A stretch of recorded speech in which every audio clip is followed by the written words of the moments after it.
दोस्तों, स्वागत है आपका अपने YouTube चैनल द अधिकारी पाठशाला में। आज हम लोग क्रॉनिकल की नवंबर मंथ की नेक्स्ट सीरीज़ करेंगे, जिसमें राज्य समाचार से रिलेटेड जो भी करंट अफेयर दे रखा है उसे हम करेंगे। ये आपके सभी स्टेट पीसीएस के लिए बहुत इंपॉर्टेंट है। उसके अलावा सबसे मोस्ट इम्पॉर्टेंट RO का 2023 का जो मेंस होने वाला है उसके लिए बहुत इम्पॉर्टेंट है, और रेलवे एग्ज़ाम, डिफेंस और जो भी वनडे एग्ज़ाम होते हैं उन सभी के लिए ये क्रॉनिकल सीरीज़ इम्पॉर्टेंट है। तो चलिए स्टार्ट करते हैं राज्य समाचार से रिलेटेड। सबसे पहले इसमें है उत्तर प्रदेश।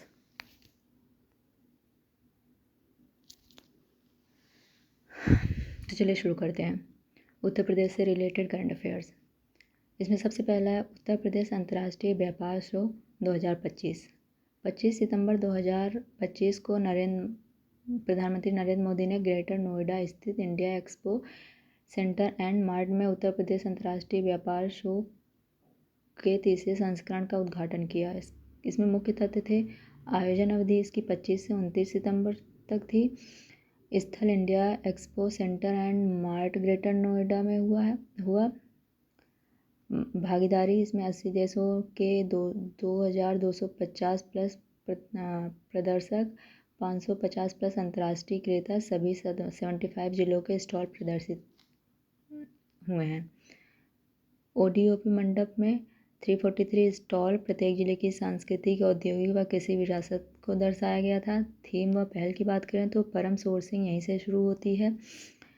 150 CM युवा स्टॉल व 25 स्वाद उत्तर प्रदेश स्टॉल शामिल थे। रणनीति व उद्देश्य की बात करें तो त्रिआयामी क्रेता वर्गीकरण, MSME निर्यात, GI ब्रांडिंग व कारीगर सशक्तिकरण को बढ़ावा। अब नेक्स्ट बात करते हैं वाराणसी आयुर्वेद संस्थान। 23 सितंबर को राष्ट्रीय आयुर्वेद दिवस के रूप में उत्तर प्रदेश सरकार ने वाराणसी में एक प्रमुख आयुर्वेद संस्थान की स्थापना की घोषणा की। मुख्य तथ्य देखें तो संस्थान स्वरूप यह एम्स का स्तर का होगा। उद्देश्य इसका आयुर्वेद अनुसंधान व पारंपरिक चिकित्सा को सशक्त बनाना। इसकी संरचना की बात करें तो 10 एकड़ क्षेत्र में निर्माण, आयुर्वेद मेडिकल कॉलेज, इंडोर व आउटडोर रोगी सेवा केंद्र सहित आधुनिक सुविधाएं होंगी। राज्य निवेश इसमें 104 करोड़ की लागत से नए आयुष औषधालय स्थापित होंगे। गोंडा, बस्ती, मिर्जापुर, आगरा व मेरठ में नए आयुष मेडिकल कॉलेज खोले जाएंगे। आयुर्वेद दिवस यह 2016 से प्रारंभ हुआ है। 2025 में 23 सितंबर को आयुर्वेद दिवस मनाया गया। इसका विषय इस बार रहा है लोगों और ग्रह के लिए आयुर्वेद। अगला है मिशन शक्ति 5.0। 22 सितंबर 2025 को उत्तर प्रदेश सरकार ने शारदीय नवरात्रि के अवसर पर मिशन शक्ति का 5वां चरण प्रारंभ किया है, जो 1 माह तक चलेगा। मुख्य तथ्य देखें तो पुलिसिंग सुदृढ़ीकरण, सभी PRV 112 वाहन सक्रिय, वरिष्ठ अधिकारी गश्त व जनसंवाद में भाग लेंगे। महिला हेल्पलाइन 1090 पूर्णतः क्रियाशील होगा। उसके अलावा महिला पुलिस बल की भूमिका की बात करें तो 44,177 महिला पुलिसकर्मी, 57,000 ग्राम पंचायतों व 14,000 सरकारी वार्डों में तैनात। त्योहारों में सार्वजनिक स्थलों पर विशेष तैनाती। जागरूकता, विविध सहायता, स्कूल कॉलेजेस में लघु फिल्में, जेलों में महिलाओं को विधिक सहायता, नगर निगमों में पिंक बूथ सेवा केंद्र। विशेष अभियान की बात करें तो ऑपरेशन गरुण, साइबर अपराध के लिए बच्चों को रेस्क्यू करने के लिए मजनू, युवाओं पर कार्रवाई के लिए नशा मुक्ति, गिरफ्तारी, रक्षा व ईगल अभियान चलाए गए। उसके अलावा सारनाथ पुरातत्व स्थल की बात अगला देखते हैं। सारनाथ पुरातत्व स्थल है, संशोधित पुट्टिका लगाने की घोषणा। 19 सितंबर 2025 को भारतीय पुरातत्व सर्वेक्षण ने सारनाथ में संशोधित पट्टिका लगाने की घोषणा की, जिसमें बाबू जगत सिंह को प्रारंभिक उत्खनन व संरक्षण का श्रेय दिया जाएगा। मुख्य तथ्य देखें तो इसकी ऐतिहासिक पृष्ठभूमि के बारे में जानें। सारनाथ वाराणसी के निकट स्थित बौद्ध स्थल है जहाँ भगवान बुद्ध ने प्रथम उपदेश दिया था। अवशेष तीनवीं शताब्दी से लेकर 11वीं शताब्दी तक के हैं। जैन धर्म से भी संबंधित है। अशोक स्तंभ भारत का राष्ट्रीय प्रतीक है। बाबू जगत सिंह की भूमिका को देखें तो 1787 से लेकर 88 में भवन निर्माण हेतु खुदाई कर बौद्ध अवशेष खोजे। ब्रिटिश उत्खनन से पूर्व की खोज है ये अवशेष। एशियाटिक सोसाइटी कोलकाता में संरक्षित है इसके। ब्रिटिश योगदान की बात करें तो वर्तमान पट्टिका में डंकन, मैकेंजी, कनिंघम, किट्टो, ओर्टेल, मार्शल, हरग्रिव्स व साहनी का उल्लेख है। ASI की स्थापना 1861 में कनिंघम द्वारा की गई थी। यूनेस्को नामांकन की बात करें तो भारत ने 2025-2026 हेतु सारनाथ को विश्व धरोहर सूची में नामित किया गया है। 27 वर्षों में प्रवर सूची में वैश्विक पर्यटन व बौद्ध विरासत को बढ़ावा दिया गया है। एकीकृत शिकायत निवारण प्रणाली रिपोर्ट जीबी नगर व श्रावस्ती नगर। 28 अगस्त को उत्तर प्रदेश सरकार ने एकीकृत शिकायत निवारण प्रणाली के अंतर्गत जिलावार नागरिक संतुष्टि रिपोर्ट जारी की है, जिसमें पुलिस व जिला प्रशासन स्तर पर शिकायत निवारण की गुणवत्ता को दर्शाया गया है। मुख्य तथ्य हैं इसके। पुलिस शिकायत निवारण गौतम बुद्ध नगर संतुष्टि दर के साथ शीर्ष स्थान पर रहा है। इसके बाद पीलीभीत, बलिया, बस्ती व श्रावस्ती रहे हैं। जिला मजिस्ट्रेट शिकायत प्रणाली की बात करें तो इसमें श्रावस्ती प्रथम स्थान पर रहा। इसके बाद शाहजहांपुर, फिर बलरामपुर, हमीरपुर और बरेली रहे हैं। पारदर्शिता तंत्र की बात करें तो संबंधित अधिकारी शिकायत बंद नहीं कर सकते हैं। ADM, ASP, DCP स्तर के वरिष्ठ अधिकारी समीक्षा कार्य करते हैं व शिकायतकर्ता से सीधे संवाद करते हैं। एकीकृत शिकायत निवारण प्रणाली यह एक डिजिटल मंच है जिसे राज्य सरकार द्वारा नागरिकों की शिकायतों के त्वरित, पारदर्शी व प्रभावी समाधान हेतु विकसित किया गया है। अब हम देखते हैं बिहार करंट अफेयर से रिलेटेड। जिसमें पहला है छठ महापर्व। यूनेस्को अमूर्त सांस्कृतिक विरासत सूची में नामांकन की प्रक्रिया प्रारंभ हो गई है। 18 सितंबर 2025 को भारत सरकार ने छठ महापर्व को यूनेस्को के अमूर्त सांस्कृतिक विरासत की प्रतिनिधि सूची में शामिल कराने की प्रक्रिया प्रारंभ कर दी है। अगर इससे रिलेटेड तथ्य को हम देखें तो इसका प्रारंभिक पहल संस्कृति मंत्रालय ने विदेश मंत्रालय, संगीत नाटक अकादमी व इंदिरा गांधी राष्ट्रीय कला केंद्र के साथ मिलकर UAE, सूरीनाम, नीदरलैंड के राजनयिकों से बैठक की। मॉरिशस व फिजी के राजदूतों से वर्चुअल संवाद की। नामांकन दस्तावेज से रिलेटेड देखें तो संगीत नाटक अकादमी को नामांकन डोजियर तैयार करने की जिम्मेदारी दी गई है। पर्व का स्वरूप देखें तो सूर्य देव व छठी मैया को समर्पित 4 दिवसीय पर्व है यह। बिहार, झारखंड, पूर्वी उत्तर प्रदेश व पश्चिम बंगाल में प्रमुख रूप से यह मनाया जाता है। अनुष्ठान को देखें तो उपवास, नदी स्नान, उदय व अस्त सूर्य को अर्घ्य देना, सामाजिक समरसता, पर्यावरण संतुलन, समुदाय सहभागिता पर बल देना है। भारत की स्थिति देखें तो भारत के 15 सांस्कृतिक तत्व पहले से यूनेस्को सूची में है। छठ पर्व का समावेश सांस्कृतिक कूटनीति को सुदृढ़ करेगा। अगर आपको पता हो तो बताइए कि 14वां यूनेस्को सूची में किसे शामिल किया गया था। मुजफ्फरपुर इंस्पायर अवार्ड योजना में देश का शीर्ष नवाचार जिला। 16 सितंबर को बिहार के मुजफ्फरपुर जिले ने इंस्पायर अवार्ड मानक योजना में 7,403 छात्र नवाचार प्रस्तुतियों के साथ देश भर में प्रथम स्थान प्राप्त किया है। तथ्य की बात करें तो इसमें मुजफ्फरपुर की भागीदारी 7,403 विचार प्रस्तुत, बेंगलुरु अर्बन व बागलकोट को पीछे छोड़ा, सरकारी व निजी स्कूलों से सक्रिय सहभागिता। विचार विषय की बात करें तो पर्यावरण संरक्षण, अक्षय ऊर्जा, दिव्यांग सहायता, उपकरण, जल संरक्षण व ग्रामीण तकनीकी सहायता। चयनित छात्रों को 10,000 मॉडल निर्माण हेतु। प्रदर्शनी प्रक्रिया जिला, राज्य और राष्ट्रीय स्तर पर मॉडल प्रदर्शित। 60 मॉडल राष्ट्रपति भवन में सम्मानित। बिहार की स्थिति देखें तो वैशाली जिला 6वें स्थान पर रहा है। राज्य में वैचारिक सोच व नवाचार की बढ़ती प्रवृत्ति।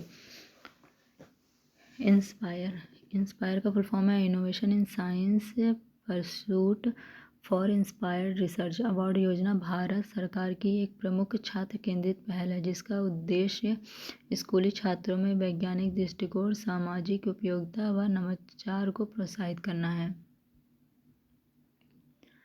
नेक्स्ट देखें तो बिहार में 40,000 करोड़ की बहुक्षेत्रीय विकास परियोजनाओं का शुभारंभ हुआ है। 15 सितंबर को नरेंद्र मोदी जी ने बिहार के पूर्णिया में 40,000 करोड़ की लागत वाली रेलवे, विमानन, ऊर्जा, सिंचाई, मखाना उद्योग व महिला सशक्तिकरण से जुड़ी परियोजनाओं का शिलान्यास व उद्घाटन किया है।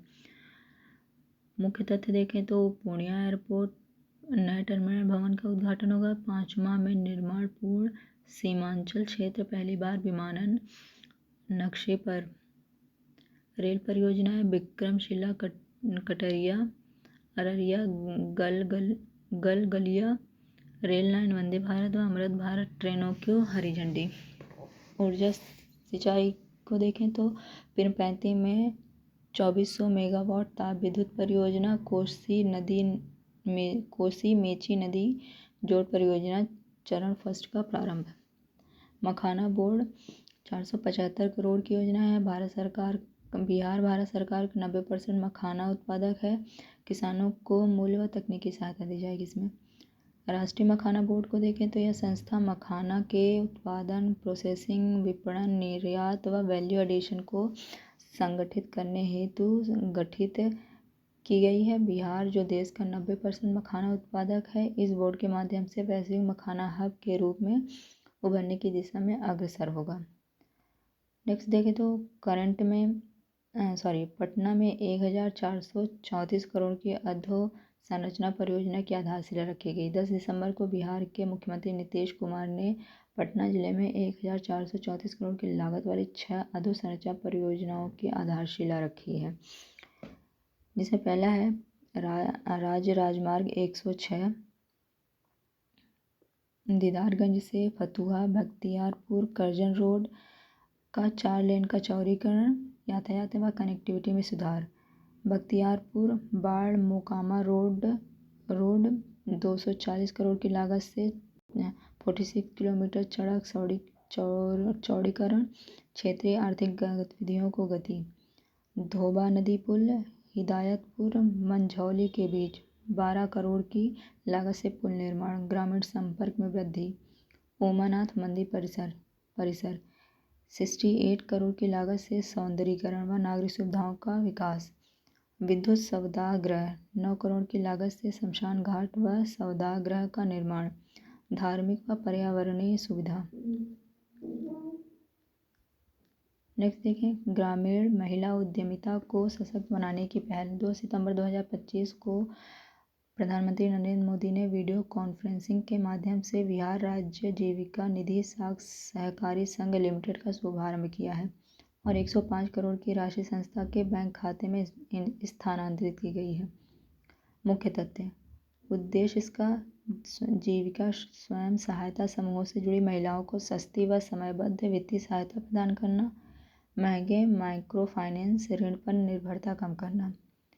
इससे लाभ किसे मिलेगा तो जीविका से संबंध पंजीकृत क्लस्टर स्तरीय संघों की सदस्य महिलाएं। माइक्रो फाइनेंस दरें 8% से 24% के बीच होती हैं, जबकि जीविका निधि सस्ती दरों पर बड़े ऋण उपलब्ध कराएगी। वित्तीय व डिजिटल व्यवस्था केंद्र व राज्य सरकार दोनों द्वारा निधि में योगदान पूर्णतः डिजिटल प्रणाली से सीधे बैंक खातों में भुगतान। 12,000 सामुदायिक कार्यकर्ताओं को टैबलेट प्रदान करना। प्रभाव की बात करें तो राज्य की लगभग 20 लाख महिलाओं को उद्यमिता में सशक्त बनाना, ग्रामीण क्षेत्रों में उत्पादक कंपनियों व लघु उद्यमों को बढ़ावा देना। इससे संबंधित पहल को देखें तो इसी दिन प्रधानमंत्री ने नई दिल्ली में सेमिकॉन इंडिया 2025 का उद्घाटन किया। 48 देशों से 20,750 प्रतिभागी। भारत को सेमीकंडक्टर तकनीक का वैश्विक केंद्र बनाने का लक्ष्य रखा गया है। नेक्स्ट देखें, बिहार औद्योगिक निवेश प्रोत्साहन पैकेज 2025। 26 अगस्त को बिहार मंत्रिमंडल ने बिहार औद्योगिक निवेश प्रोत्साहन पैकेज 2025 को स्वीकृति दी, जो औद्योगिक विकास व अगले 5 वर्षों में 1 करोड़ रोजगार सृजन का लक्ष्य लेकर आया है। मुख्यतः देखें जैसे भूमि प्रावधान 100 करोड़ निवेश, 1000 नौकरियां, 10 एकड़ भूमि, 100 करोड़ से अधिक निवेश पर 25 एकड़ फॉर्च्यून कंपनियों को 10 एकड़ भूमि। फिनटेक सिटी पटना के फतुहा में 242 एकड़ भूमि अधिग्रहण हेतु 408.81 करोड़ स्वीकृत। गुजरात की गिफ्ट सिटी की तर्ज पर वित्तीय सेवाओं व निर्यात को बढ़ावा। अंतर्राष्ट्रीय उड़ानें देखें तो पटना काठमांडू, गया शारजाह, गया बैंकॉक मार्गों हेतु VGF सहायता। न्यूनतम 150 यात्रियों की क्षमता वाली राउंड ट्रिप पर वित्तीय सहयोग होगा। वित्तीय प्रोत्साहन, ब्याज अनुदान 40 करोड़ तक SGST प्रतिपूर्ति 100% तक या 14 वर्षों में 300% पूंजीगत सब्सिडी 30% तक। रोजगार व हरित प्रोत्साहन, प्रति श्रमिक 5000 प्रति माह सहायता, 300% तक ESI EPF सहयोग। कौशल विकास हेतु 20,000 प्रति कर्मचारी, पर्यावरण संरक्षण पर 1 करोड़ तक प्रतिपूर्ति। अन्य राज्यों से संबंधित हम करंट अफेयर देखें तो सबसे पहले इसमें मध्य प्रदेश, ऊपर हमने बिहार और यूपी कर लिया है। तो अब नीचे जितने भी स्टेट हैं उसमें सिर्फ हम ऑनलाइनर में पढ़ते जाएंगे, और जो भी इन स्टेटों से रिलेटेड एग्ज़ाम दे रहे हैं वो इसे पॉज करके पूरा देख सकते हैं। तो चलिए स्टार्ट करते हैं। मध्य प्रदेश, MSME क्षेत्र में गिरावट। मध्य प्रदेश में उद्यम पंजीकरण व संचालन में चुनौतियाँ, ये कुछ खास नहीं है। मध्य प्रदेश पर्यटन बोर्ड को सर्वश्रेष्ठ राज्य पर्यटन का पुरस्कार, ये इम्पोर्टेंट है। इंदौर को IGBC ग्रीन सिटी प्लैटिनम प्रमाणन मिला, ये भी इम्पोर्टेंट है। विक्रमादित्य वैदिक घड़ी का उद्घाटन किया डॉक्टर मोहन यादव ने, जो MP के मुख्यमंत्री रहे हैं। वैदिक घड़ी का क्या नाम है? विक्रमादित्य। और इसके साथ इन्होंने मोबाइल ऐप का भी सुबह आरंभ किया था। अगला स्टेट है झारखंड। झारखंड में बीरबो जनजाति के लिए फुलवारिया गांव में विद्युतीकरण। अगला है राजस्थान। बीकानेर में भारत की सबसे बड़ी बैटरी ऊर्जा भंडारण परियोजना प्रारंभ हुई है। ये भी इम्पोर्टेंट है कि भारत की सबसे बड़ी बैटरी ऊर्जा भंडारण परियोजना कहाँ प्रारंभ हुई? तो आंसर क्या है? बीकानेर, राजस्थान के बीकानेर में है। उदयपुर को रामसर वेटलैंड सिटी मान्यता मिली है। उदयपुर के साथ MP के इंदौर को भी रामसर वेटलैंड सिटी की मान्यता मिली है। तो ये दोनों ही आपको याद रखना है। रामसर कन्वेंशन 1971 को ईरान के रामसर शहर में, और हर साल 2 फरवरी को वेटलैंड डे सेलिब्रेट किया जाता है। सीकर यूरेनियम खनन परियोजना, पूछा जा सकता है सीकर यूरेनियम खनन परियोजना किस राज्य से संबंधित है? तो ये राजस्थान से संबंधित है।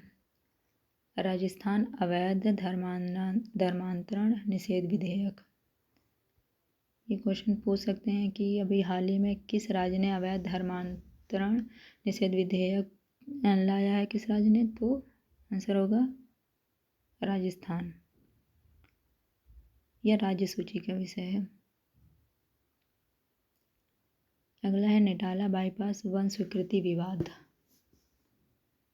सॉरी नेक्स्ट स्टेट है उत्तराखंड। उत्तराखंड में देहरादून में जिला दिव्यांगता पुनर्वास केंद्र की स्थापना की जाएगी। और नेटाला बाईपास वन स्वीकृति विवाद, नेटाला बाईपास वन स्वीकृति विवाद किस राज्य से संबंधित है? तो उत्तराखंड के।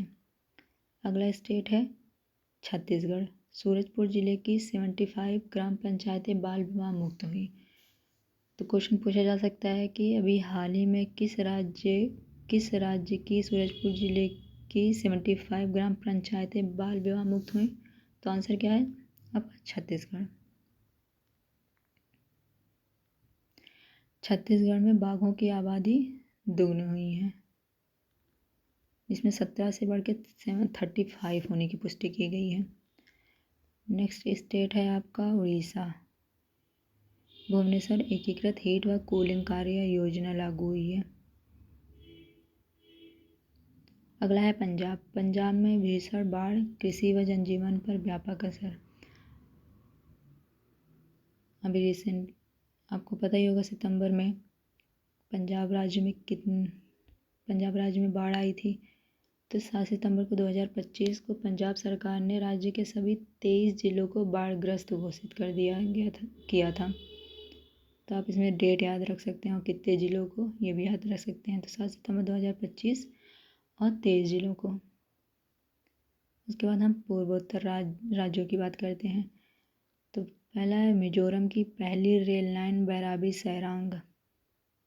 रेल लाइन बैराबी सैरांग किस राज्य से रिलेटेड है? तो मिजोरम से है। ये पहली रेल लाइन है, इसलिए और भी इम्पोर्टेंट हो गया है ये। मणिपुर में बहुआयामी विकास परियोजनाओं का शुभारंभ। नरेंद्र मोदी ने इसे इम्फाल में 1200 करोड़ से अधिक की लागत पर विभिन्न विकास परियोजनाओं का उद्घाटन किया है।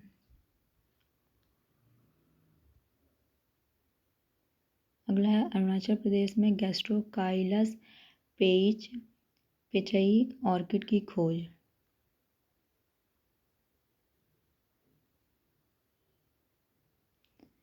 नेक्स्ट है असम में वृंदावनी वस्त्र प्रदर्शनी। सनराइज फेस्टिवल, यह अरुणाचल प्रदेश में मनाया गया, अंजा जिले में।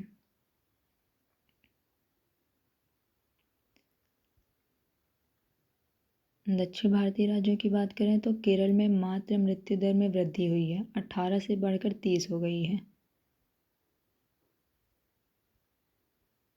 वीवू चिदम्बरनार बंदरगाह भारत का पहला पोर्ट आधारित ग्रीन हाइड्रोजन परियोजना केंद्र है, बनेगा। तो आप इसे याद रख सकते हैं, ये इम्पोर्टेंट है।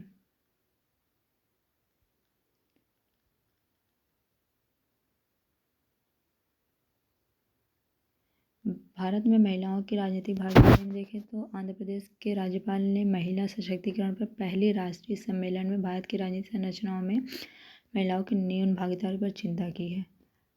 तो महिला सशक्तिकरण से पहला राष्ट्रीय सम्मेलन कहाँ हुआ? आंध्र प्रदेश में।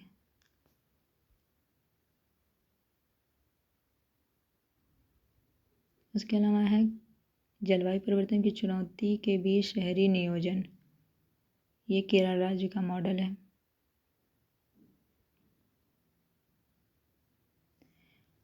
नेक्स्ट